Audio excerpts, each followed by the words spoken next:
Salut, ravi de te retrouver dans cette vidéo. On va parler aujourd'hui de confiance en soi.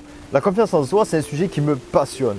Ça me passionne parce que c'est quelque chose qui m'a longtemps manqué en fait. C'est quelque chose qui m'a longtemps manqué et c'est quelque chose que j'essaie d'acquérir de plus en plus dans ma vie parce que la confiance en soi, c'est la base de la réussite. Pour réussir dans n'importe quel domaine que ce soit, il va falloir que tu aies un minimum confiance en toi.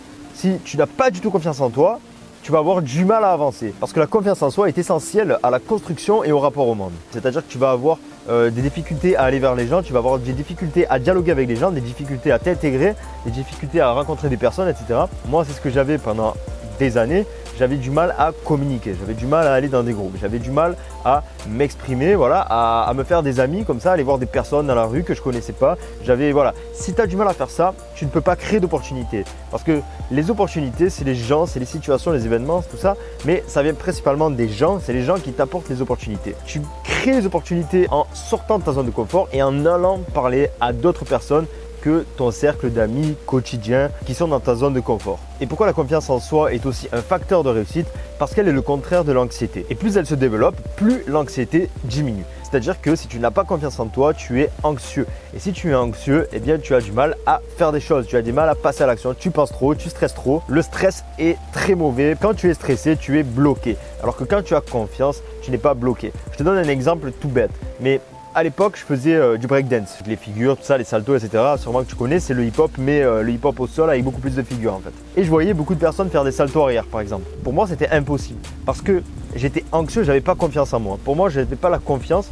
Pour moi, je ne pouvais pas faire ça. Et donc, en fait, j'étais anxieux par rapport à ça. J'étais stressé par rapport à ça. Et quand tu es stressé, ça bloque tes capacités. Et à un moment donné, j'ai eu un déclic et je me suis dit, mais je veux faire ce salto arrière. Je veux arriver à faire ce salto arrière sur le béton. Donc, ce que j'ai fait, c'est que je me suis mis en position d'attaque, en position d'action. Je me suis mis, à l'époque, j'avais commencé sur un tapis, un tatami quand même. Donc, je m'étais mis en position. Bien que j'ai attendu 10 minutes, j'ai passé 10 minutes dans ma tête à reprendre confiance en moi, à me dire que je pouvais le faire, que j'allais y arriver.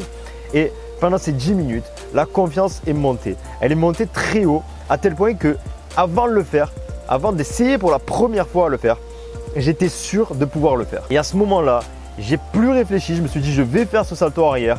Et j'ai sauté, j'ai fait une roulade et j'ai ratterri sur mes pieds droit comme un piqué, comme si je l'avais toujours fait.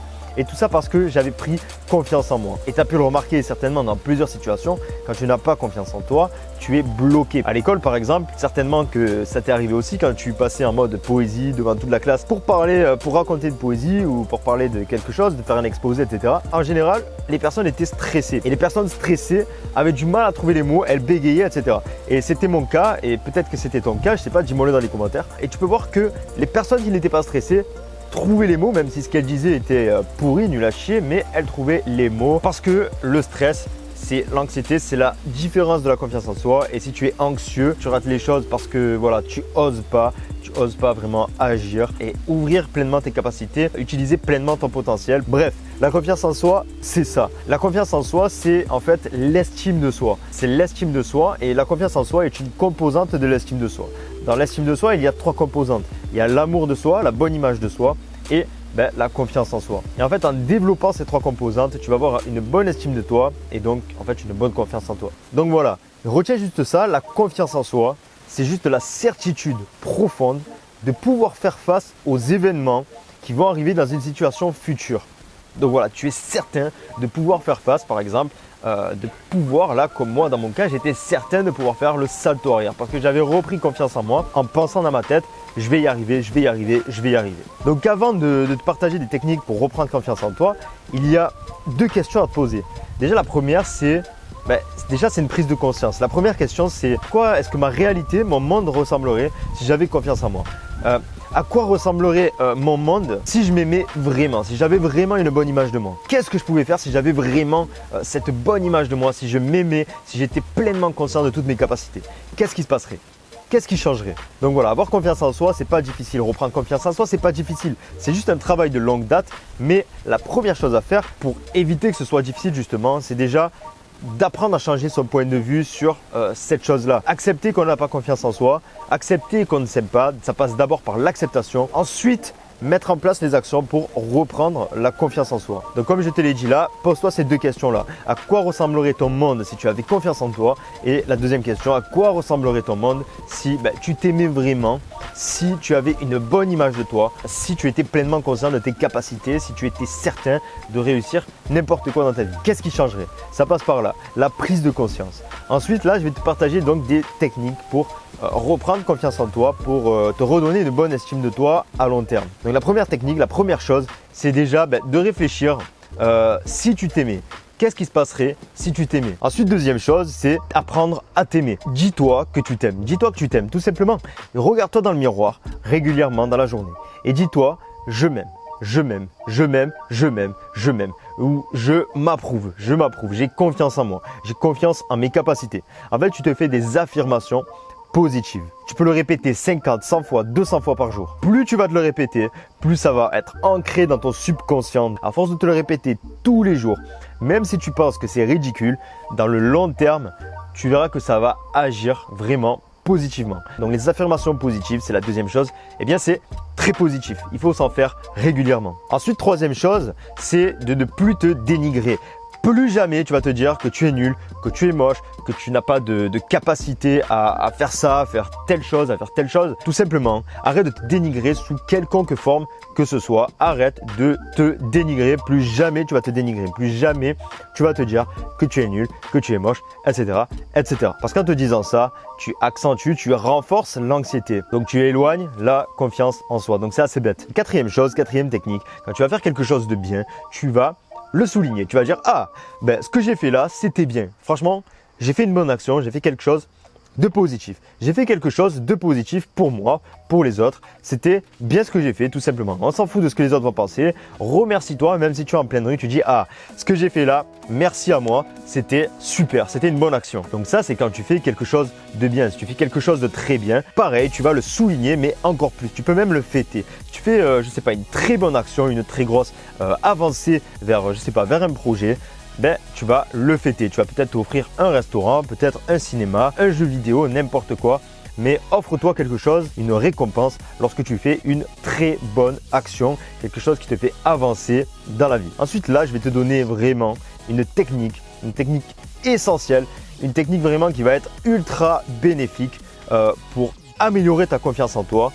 Et cette technique-là, c'est tous les jours en fait, de te fixer des petits challenges, des petits objectifs, des petites choses à faire que tu ne ferais pas habituellement en temps normal. Mais c'est vraiment des petites actions parce qu'en fait, c'est la somme de toutes les petites actions réussies qui vont faire à long terme que tu aies une bonne estime de toi. Par exemple, pour ma part, ce qui m'a permis d'être plus à l'aise socialement, ça a été de me fixer tous les jours des petits challenges, c'est-à-dire d'aller dans la rue et d'aller parler à des personnes et de, je sais pas, de leur dire bonjour, de leur demander qu'est-ce qui se passait dans leur vie, de parler de la pluie et du beau temps, de faire ça un petit peu tous les jours, de me mettre aussi dans des situations, dans des groupes et de me mettre en avant, d'ouvrir la discussion, faire des petites actions comme ça, montrer que j'étais là, etc.